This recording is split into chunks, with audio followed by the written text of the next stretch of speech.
There we go. So this is Friday, April 19th. Day 5 of notes, product rule. It would be nice, well, let's back up a second. We'll go in order here. A derivative of a sum is a sum of the derivatives. We use this all the time without even thinking about it. So if you want to take the derivative of this thing, you just take the derivative of the pieces. 21x to the 6th, 36x squared, minus 17. Like, super easy. Just take the derivative of the pieces and put them back together. Now, it would be really nice if we could do that with a product. So we can do it with sums or differences even. But with a product, you can't do that. You can't take the derivative of the pieces and just multiply them back together. That would be super easy. It would be super convenient. But it doesn't work that way. So, not that simple. The product rule for derivatives. So this is going to look, it's going to look crazy, but then I'll give you a verbal way to remember it that's easier than this way. So the derivative d dx of f of x times g of x. Again, that means take the derivative of f times g. It would be nice if it was just f prime times g prime, but it's not. It doesn't work that way. So we have to learn the product rule. It's the derivative of the first one, so f prime, times the second one. So not the derivative of the second one, just the second one.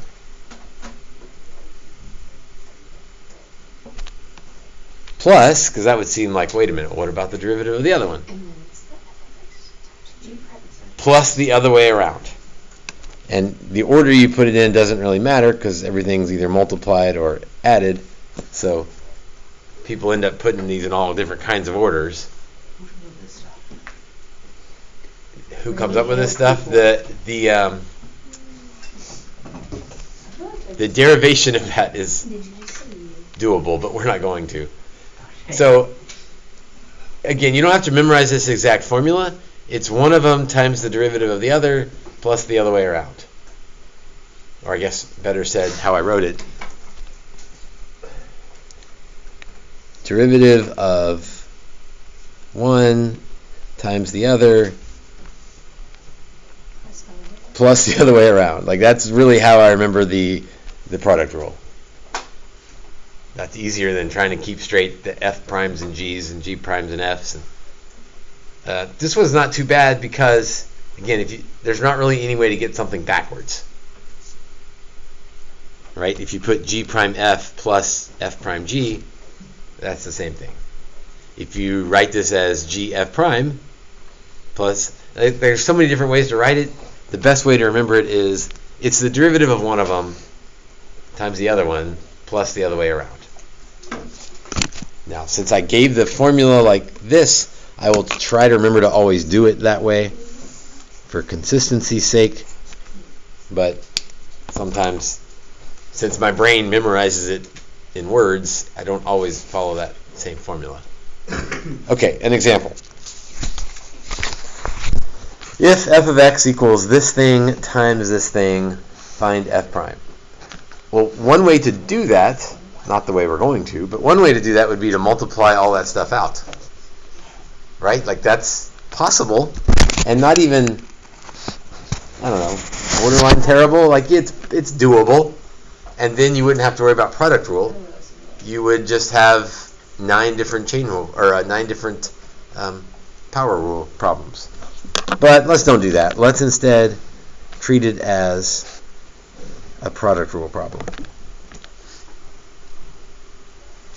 And I'm going to kind of go all out on this one, and you're probably never going to work one quite like this. So the derivative of the first one is just power rule stuff, so I can definitely call on people and ask Dylan that if f is this part, what is f prime?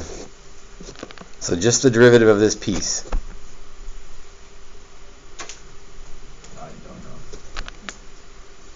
like the whole thing?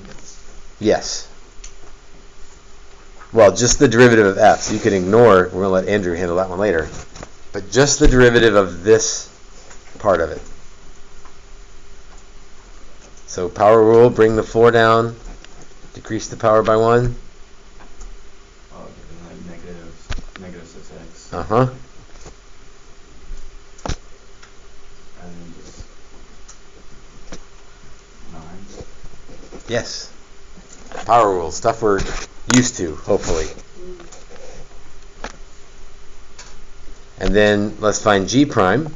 So, Andrew, what's the derivative of this part of it? 10x to the 4th plus 4x to the 3rd. Mm-hmm. 10x to the 4th plus 4x to the 3rd. And now I just need to piece it together. And how I piece it together doesn't really matter as long as I take the derivative of one of them times the other one plus the other way around. Now I'll follow the rule that I laid out. So f prime is this one, 4x cubed minus 6x plus 9 times g, 2x to the 5th plus x to the 4th minus 12. So that's f prime g plus, now I need to do the other way around. And by the way, if you, the other way around kind of looks like that. G prime is 10x to the 4th plus 4x cubed times f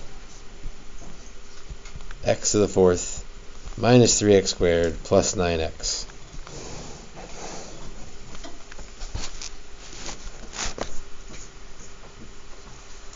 Most of the time, most of you are not going to write out the individual derivatives. That sometimes becomes helpful later when we get really complicated stuff, but we're not there right now. So most of you are probably going to just go straight into the formula. The derivative of one times the other plus the other way around. Yeah, no, you don't have to do anything with that. Leave it. Oh, that's our answer? That's our answer. Oh, thank God. I thought we were Right, you're about ready to foil that out. No, because if I was going to make you foil it out, it would have been easier to foil it out from the get-go, probably, because then you're only multiplying once, and all the derivatives would be easy. So no, we'll leave it like that. Number 2. I'll do a little bit of a shorter version on this one. Find the instantaneous rate of change. Again, we just want to get you used to all the different words that mean derivative. Of y equals x cubed sine x with respect to x in terms of x. So that's a lot of words to say, find the derivative. So the first one is f, the second one is g. And so I'm going to, rather than write out the individual derivatives, I'm going to kind of do it on the fly. So f prime times g. So I need f prime, McKenna.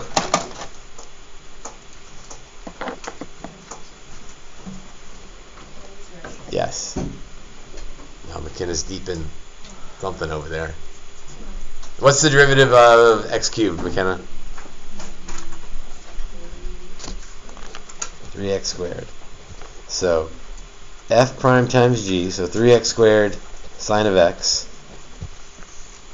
plus the other way around. So, Michael, I need a derivative of sine of x.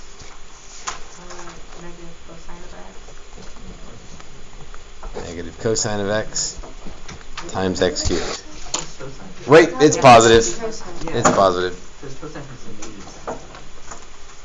And again, you can leave that as is. That looks a little weird with the x cubed at the back.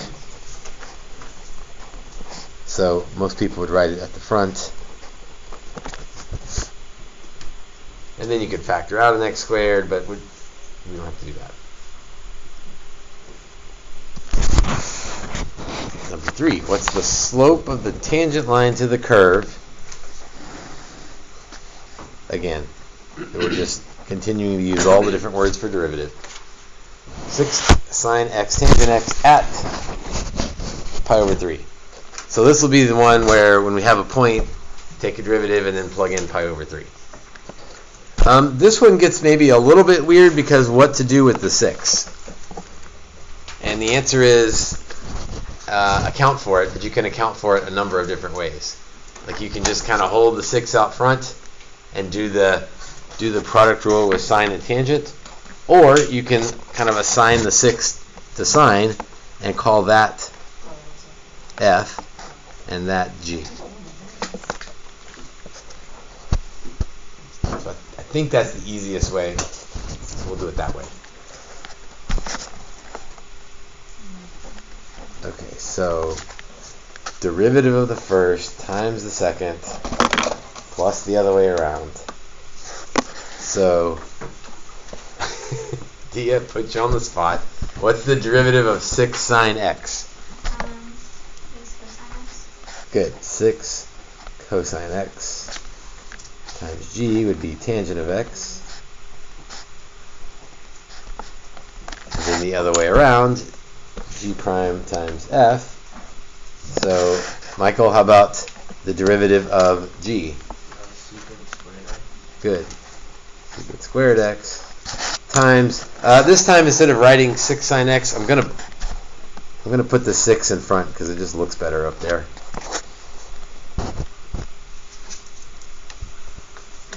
That's a 6 on this straight. That's the. Say that again. The 6 was with the sine of x. No, I mean the things that we need to memorize. Yes, all those trig ones were from yesterday. Are we done with this problem yet? No. What do we have left to do? Pi over 3. Plug in the pi over 3. So we're done with the calculus part of this problem. Now we get to do all our unit circle stuff.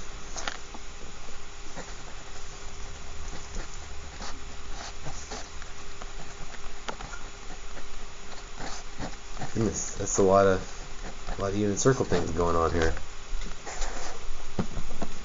So pi over 3 in for everybody. Let's see. Pi over 3. Steep angle, first quadrant. So cosine of pi over 3. Jameson, what's the cosine of pi over 3? 1/2. Tangent pi over 3. Zach, what's the tangent of pi over 3? Root 3. Root 3 plus 6 secant squared. Let's see. Secant goes with cosine. We already found cosine. So let's flip the cosine and square it. And then times the sine of pi over 3. Evan, what's the sine of pi over 3?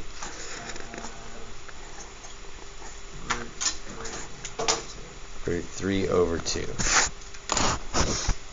Now let's clean that up a little bit. Be clear here.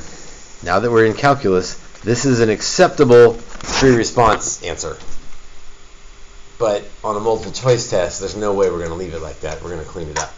So we start doing this a lot in calculus where I sort of start putting 2 answers in the notes. One is, hey, if it's free response, stop there and don't mess it up. Because all of that is not calculus. It's calculator ready. Like, that's fine. But multiple choice, we would have you clean it up. So let's see, that'd be 3 root 3. 6 times 4 is 24 over 2 is 12 root 3. So the best answer would be 15 root... Well, not the best answer. The multiple choice answer is 15 root 3. Yeah, arguably the previous one is the best answer because you won't mess up any algebra if you don't do any algebra.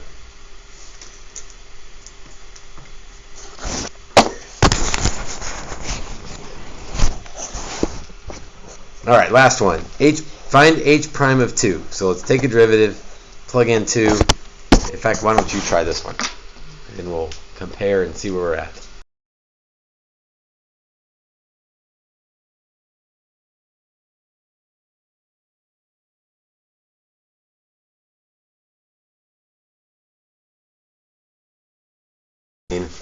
Just pretend the answer choices aren't there. It's a free response question.